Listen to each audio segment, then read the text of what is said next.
Assalamualaikum warahmatullahi wabarakatuh. Alhamdulillahirabbil alamin. Sugeng enjang bocah-bocah ana ing dina iki Pak Pri bisa ketemu bocah-bocah senajan mung liwat video karena mergo isih kahanan BDR belajar dari rumah lewat sistem daring. Langsung wae bocah-bocah kelas 9 tahun wingi Pak Pri mulang ana ing kelas 8A lan 8B.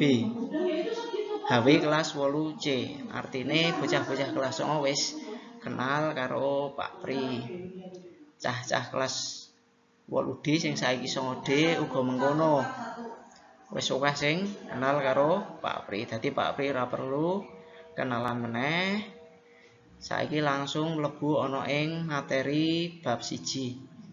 Bab unggah-ungguh Jawa ing masyarakat. Nah, coba iki video.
Nah, kemau bocah-bocah wis nonton video kanggo pengeling-eling.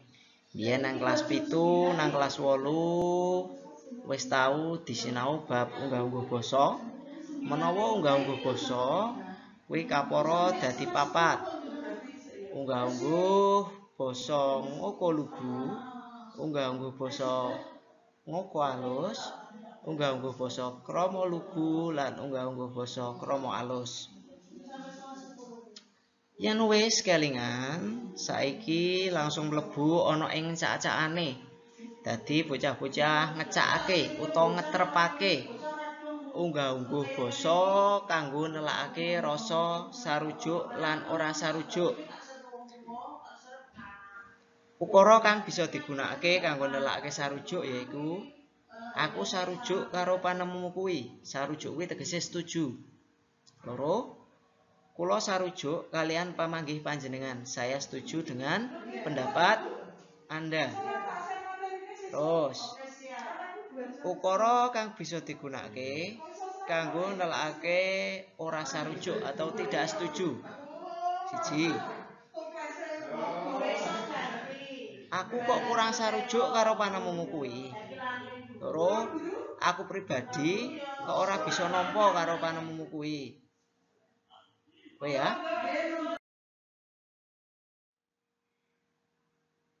Terus B.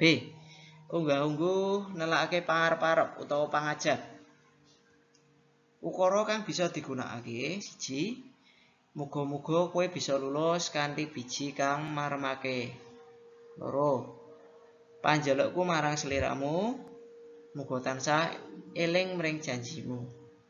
Kuwi tuladha ukara kanggo nelakake pangarep-arep utawa pangajab.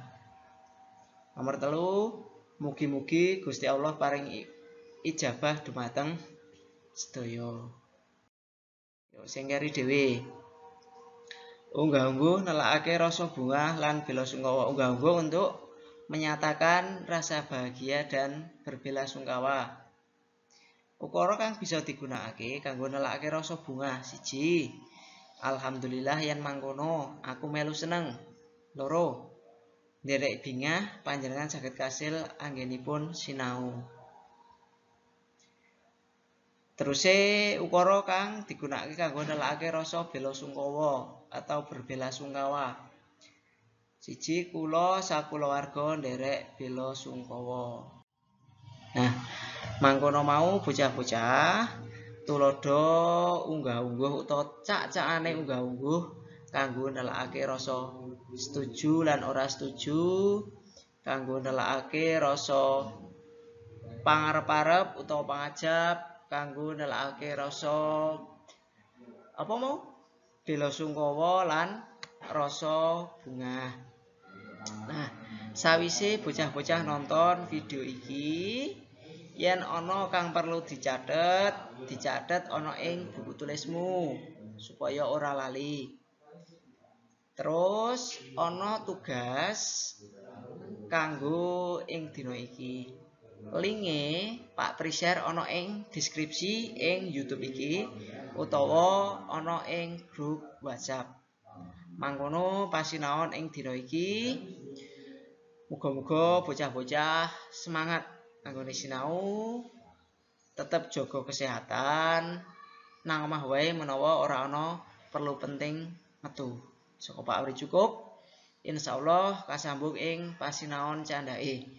Wassalamualaikum warahmatullahi wabarakatuh.